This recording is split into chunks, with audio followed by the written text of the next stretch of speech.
लगातार तीसरी बार देश में मोदी सरकार बन चुकी है। बीते रोज वो तस्वीर सामने आई थी जब इतिहास रचा था। राष्ट्रपति द्रौपदी मुर्मू ने प्रधानमंत्री पद की शपथ नरेंद्र मोदी को दिलाई और इसी के साथ 7वीं बार शपथ ग्रहण समारोह नरेंद्र मोदी का, इससे पहले गुजरात के मुख्यमंत्री के तौर पर और उसके बाद प्रधानमंत्री के तौर पर। और सबसे बड़ी बात कि एक रिकॉर्ड उनके नाम ये भी क्योंकि साल 2001 से सत्ता के शिखर पर बैठे हुए हैं गुजरात और उसके बाद देश। सबसे बड़ी बात है कि कल जो शपथ ग्रहण समारोह हुआ उसमें मोदी के साथ 71 मंत्रियों ने कुल शपथ ली। इसमें 30 कैबिनेट मंत्री रहे, इसके अलावा 36 राज्य मंत्री।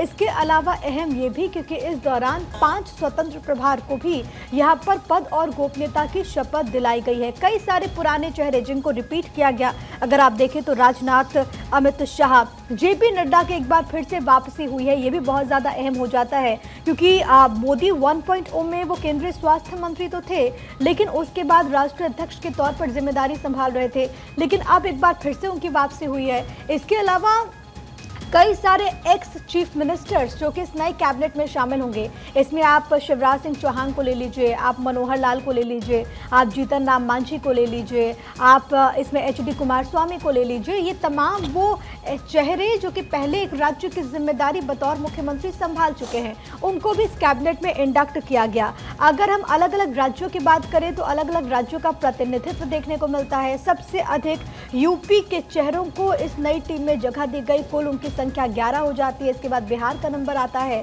जहां से 8 चेहरों को कैबिनेट में शामिल किया गया है। जिन राज्यों में इलेक्शन होने वाला है उसकी भी झलक देखने को मिली। मसलन आप देखिए कि हरियाणा से कुल यहां पर 3 चेहरे जो कि इस नए कैबिनेट का, नए मंत्रिमंडल का हिस्सा होंगे, चाहे वो राव इंद्रजीत हो, चाहे वो कृष्णपाल गुर्जर हो या फिर हो मनोहर लाल, उनको इसमें शामिल किया गया है। महाराष्ट्र की बात करें तो वहां पर भी तमाम जो समीकरण है वो साधने की कोशिश की गई है। झारखंड की बात करें तो संजय सेठ, अन्नपूर्णा देवी जैसे जो बड़े चेहरे हैं प्रदेश के, वो कैबिनेट में इंडक्ट किए गए हैं क्योंकि इस बार 293 जो संख्या है वो एनडीए की है और ये एनडीए की सरकार बनी है। नरेंद्र मोदी पहली बार गठबंधन की सरकार चलाएंगे। इससे पहले साल 2001 से गुजरात के मुख्यमंत्री के तौर पर बीजेपी के पास पूर्ण बहुमत था। साल 2014-2019 में भी जब केंद्र की सरकार बनी तो बीजेपी के पास पूर्ण बहुमत था 282 और उसके बाद 303, लेकिन इस बार 240 का आंकड़ा है भारतीय जनता पार्टी के पास। लेकिन अगर आप एनडीए के घटक दलों को मिला देते हैं तो 293 की संख्या हो जाती है। इसी वजह से एनडीए का जोर भी यहाँ पर देखने को मिला। कुल 11 एनडीए के अलग अलग दलों के चेहरे, सांसद जिन्होंने पद और गोपनीयता की शपथ ली। टीडीपी और जनता दल यूनाइटेड जैसे जो बड़े दल हैं एनडीए के सहयोगी, उनके 2-2 चेहरे यहाँ पर मंत्री बने हैं, लेकिन बाकी के जो घटक दल हैं उनके एक-एक चेहरों को यहाँ पर जिम्मेदारी दी गई है। चाहे वो चिराग पासवान को आप ले लीजिए, चाहे वो जीतन राम मांझी को, चाहे वो जयंत चौधरी हो या फिर अनुप्रिया पटेल हो।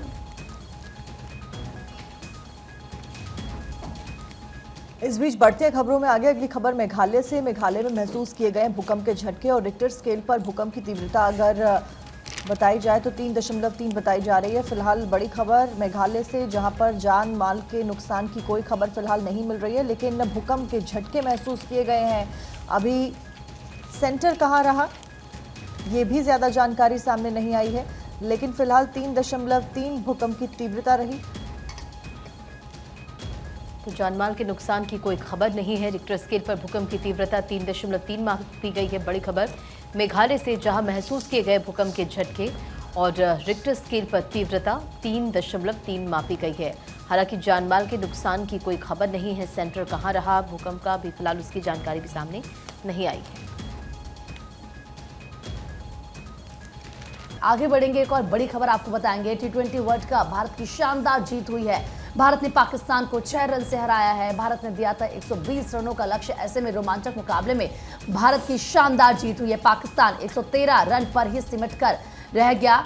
बुमराह ने 3 और हार्दिक पांड्या ने 2 विकेट लिए हैं। कल देखिए क्योंकि ये मैच बहुत ज्यादा रोमांचक, और आप जानते हैं जब हिंदुस्तान और पाकिस्तान का मैच होता है तो पूरे विश्व की नजरें मैच पर आके टिक जाती है। और एक बार फिर से पाकिस्तान को मुंह की खानी पड़ी है। देखिए भारत ने 119 रन का स्कोर बचाकर मैच जीता है। T20 वर्ल्ड कप के 19वें मैच में भारत ने रोमांचक अंदाज में पाकिस्तान के खिलाफ शानदार जीत दर्ज की है। और ऐसे में क्योंकि कल यानी कि रविवार को न्यूयॉर्क के नासाउ काउंटी स्टेडियम में खेले गए इस मुकाबले में भारत ने पाकिस्तान को 6 रन से हरा दिया है। इस जीत से टीम इंडिया पाकिस्तान के खिलाफ जीत के शिखर पर पहुंच गई, यानी कि एक बार फिर से पाकिस्तान को मुंह की खानी पड़ी है। भारत ने T20 वर्ल्ड कप में पाक पर 8 मैच में 7वीं जीत दर्ज कर ली है। पहले बल्लेबाजी करते हुए भारतीय टीम 19 ओवर में 119 रन पर ऑल आउट हो गई। तो वहीं ऋषभ पंत 42 पारी की टॉप स्कोरर रहे। इसके अलावा अगर अन्य बल्लेबाजों की बात करें तो 20 रन के पार भी वो नहीं पहुंचा। तो वहीं पाक की ओर से नसीम शाह और हारिस राउफ ने 3-3 विकेट लिए हैं, लेकिन एक बार फिर से पाकिस्तान को हार का सामना करना पड़ा है। और कई मौकों पर ऐसा लगा कि मैच हमारे हाथों से फिसल गया, लेकिन उसके बाद भारतीय गेंदबाजों ने कल शानदार प्रदर्शन किया। चलिए अब अखबारों की बात कर लेते हैं। लगातार तीसरी बार देश में बनी मोदी सरकार और नरेंद्र मोदी को राष्ट्रपति द्रौपदी मुर्मू ने प्रधानमंत्री पद की शपथ दिलाई है। मोदी के साथ 71 मंत्रियों ने शपथ ली है और आप तमाम अखबारों को उठा ले, अलग अलग हेडलाइंस के साथ इसका जिक्र किया गया है। और यहाँ अगर बात मैं नवोदय टाइम्स की करूँ तो नेहरू, नरेंद्र और मोदी लगातार ऐसे जिक्र है। और मोदी ने ली प्रधानमंत्री पद की शपथ। मंत्री पद परिषद में 71 सहयोगियों को शामिल किया गया है। अगर बात करें तो देखिए मंत्रिमंडल में 33 नए चेहरे हैं, 30 कैबिनेट, 5 स्वतंत्र प्रभार और 36 राज्य मंत्री हैं, 7 महिला मंत्री इसे भी लेकर जिक्र है। नरेंद्र मोदी के नई मंत्रिपरिषद में 7 महिलाओं को शामिल किया गया है और इनमें से 2 कैबिनेट मंत्री का पद मिला है। और पिछली मंत्रिपरिषद में 10 महिला मंत्री थी और नई मंत्रिपरिषद में इस बार पूर्व केंद्रीय मंत्री स्मृति ईरानी, राज्य मंत्री डॉक्टर भारती पवार, साध्वी निरंजन ज्योति और जरदोश, ये तमाम नामों का जिक्र किया गया है जिसे स्थान नहीं मिला है।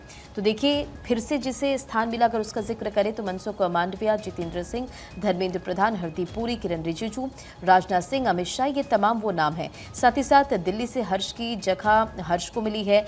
और अब तमाम अखबारों का अगर जिक्र कर ले तो क्या कुछ है वो आपको दिखाएंगे, बताएंगे, लेकिन अब आपको वो तस्वीरें दिखाते हैं जब प्रधानमंत्री नरेंद्र मोदी एक बार फिर से पीएम पद की शपथ ले रहे थे।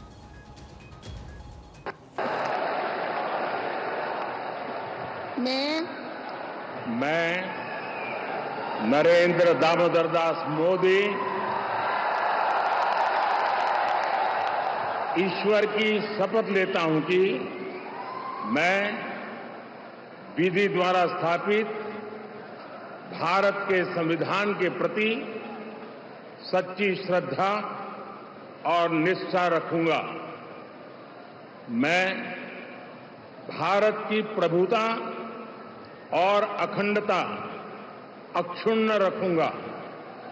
मैं संघ के प्रधानमंत्री के रूप में अपने कर्तव्यों का श्रद्धापूर्वक और शुद्ध अंतःकरण से निर्वहन करूंगा तथा मैं भय या पक्षपात, अनुराग या द्वेष के बिना सभी प्रकार के लोगों के प्रति संविधान और विधि के अनुसार न्याय करूंगा। मैं नरेंद्र दामोदर दास मोदी ईश्वर की शपथ लेता हूं कि जो विषय संघ के प्रधानमंत्री के रूप में मेरे विचार के लिए लाया जाएगा अथवा मुझे ज्ञात होगा, उसे किसी व्यक्ति या व्यक्तियों को तब के सिवाय जबकि प्रधानमंत्री के रूप में अपने कर्तव्यों के सम्यक निर्वहन के लिए ऐसा करना अपेक्षित हो, मैं प्रत्यक्ष अथवा अप्रत्यक्ष रूप से संसूचित या प्रकट नहीं करूंगा।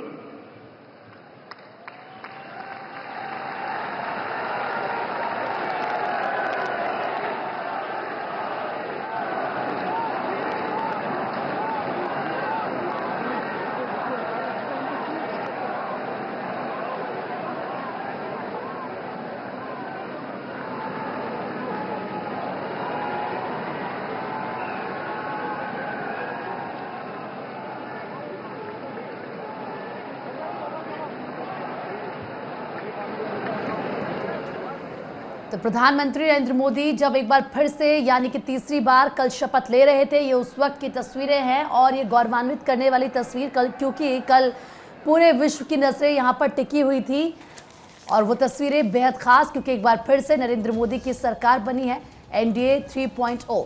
तो शपथ के बाद पीएम मोदी का एक्स पर पोस्ट भी सामने आया, देशवासियों की सेवा करने के लिए तत्पर हूं, प्रगति की नई ऊंचाइयों पर ले जाएंगे। इसके अलावा पीएम ने लिखा कि शपथ लेने वाले मंत्रियों को भी बधाई, कोई कोर कसर नहीं छोड़ेंगे। मंत्रियों की टीम युवा और अनुभवी का बेहतरीन मिश्रण है। तो प्रधानमंत्री नरेंद्र मोदी की तरफ से देखिए एक्स पर जो पोस्ट किया गया वो आपको दिखा रहे हैं और साथ ही साथ प्रधानमंत्री ने किस तरीके से सबसे पहले तमाम जो मेहमान आए थे 10 से 11 हज़ार की तादाद में सभी का अभिवादन स्वीकार किया, वो तस्वीर आप देखें। और उसके बाद जब शपथ प्रधानमंत्री ले रहे थे सिलसिलेवार तरीके से उन्होंने एक एक तस्वीर को पोस्ट किया भारी संख्या में, क्योंकि ना सिर्फ हिंदुस्तान से बल्कि जो हमारे पड़ोसी मुल्क है उनके राष्ट्रीय अध्यक्ष भी आए तो उस तस्वीर को भी प्रधानमंत्री ने शेयर किया।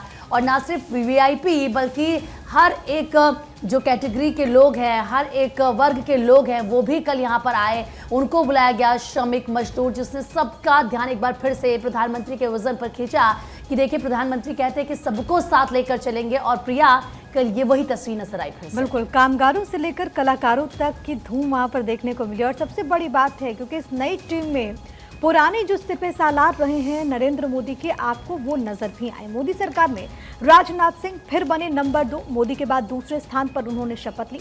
राष्ट्रपति द्रौपदी मुर्मू ने उन्हें पद और गोपनीयता की शपथ दिलाई। राजनाथ सिंह एक ऐसा नाम जिस व्यक्ति ने संगठन की जिम्मेदारी संभाली, यूपी के मुख्यमंत्री रहे, केंद्र में मंत्री रह चुके हैं, 2014 में गृह मंत्री थे और उसके बाद रक्षा मंत्री, और अब उन्हें एक बार फिर से मोदी 3.0 में भी इंडक्ट किया गया है। सबसे बड़ी बात है कि जो CCS है यानी कि कैबिनेट कमेटी ऑन सिक्योरिटी, उसमें जो बड़े चेहरे थे वो चेहरों को रिपीट किया गया। लेकिन जरा वो झलक आपको दिखा देते हैं जब राजनाथ सिंह एक बार फिर से पद और गोपनीयता की शपथ ले रहे थे।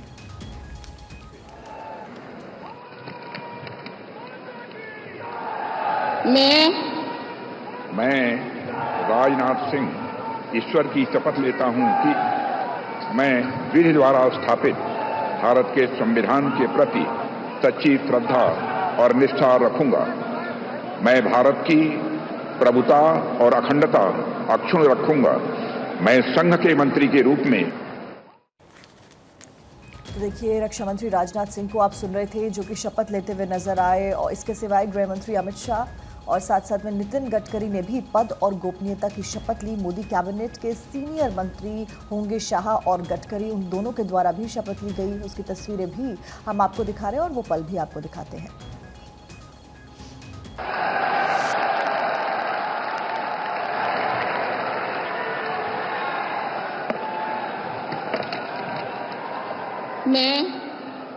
मैं अमित अनिल चंद्र शाह ईश्वर की शपथ लेता हूं कि मैं विधि द्वारा स्थापित भारत के संविधान के प्रति सच्ची श्रद्धा और निष्ठा रखूंगा।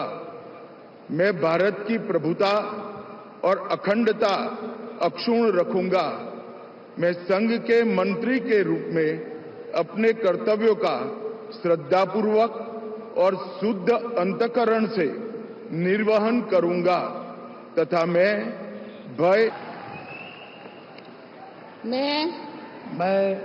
नितिन जयराम गडकरी ईश्वर की शपथ लेता हूं कि मैं विधि द्वारा स्थापित भारत के संविधान के प्रति सच्ची श्रद्धा और निष्ठा रखूंगा। मैं भारत की प्रभुता और अखंडता अक्षुण्ण रखूंगा। मैं संघ के मंत्री के रूप में अपने कर्तव्यों का श्रद्धापूर्वक और शुद्ध अंतःकरण से निर्वहन करूंगा तथा मैं भय या पक्षपात, अनुराग या द्वेष के बिना सभी से दी गई जेपी नड्डा को कैबिनेट की जगह मिली और गुजरात से राज्यसभा सांसद है जेपी नड्डा।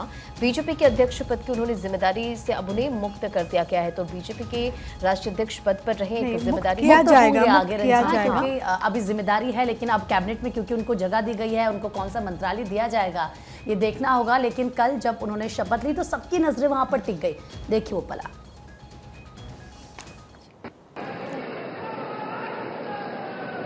मैं जगत प्रकाश नड्डा ईश्वर की शपथ लेता हूं कि मैं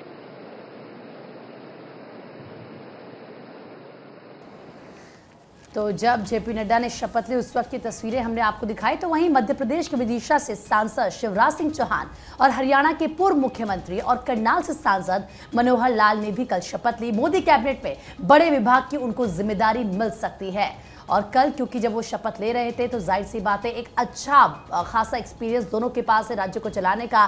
शिवराज सिंह चौहान तो 4 बार मुख्यमंत्री रहे, उससे पहले वो कैबिनेट में भी मंत्री रहे हैं। तो ये दोनों ही नेता, बड़े नेता और अनुभवी नेता, वो पल दिखाते हैं आपको। और ये तस्वीरों के जरिए हम आपको लगातार दिखा रहे हैं शिवराज सिंह चौहान हो या फिर मनोहर लाल। और सबसे अहम ये कि शिवराज सिंह चौहान बीजेपी के सबसे ज़्यादा सर्विंग चीफ मिनिस्टर रहे हैं मध्य प्रदेश के। विदिशा से इस बार 8-8.5 लाख के अंदर से जीते और इस बार उनको कैबिनेट में शामिल किया गया। मनोहर लाल को भी यहां पर शामिल किया गया। लेकिन पुराने चेहरों की जब बात होती है तो उसमें निर्मला सीतारमण का नाम भी प्रमुख तौर पर सामने आता है, जिन्होंने मंत्री पद की शपथ ली। राष्ट्रपति द्रौपदी मुर्मू ने उन्हें शपथ दिलाई। तो जिस हम CCS का जिक्र कर रहे थे उसमें वित्त भी एक अहम विभाग है, वहां पर निर्मला सीतारमण ने जिम्मेदारी संभाली, इससे पहले रक्षा मंत्री के तौर पर भी।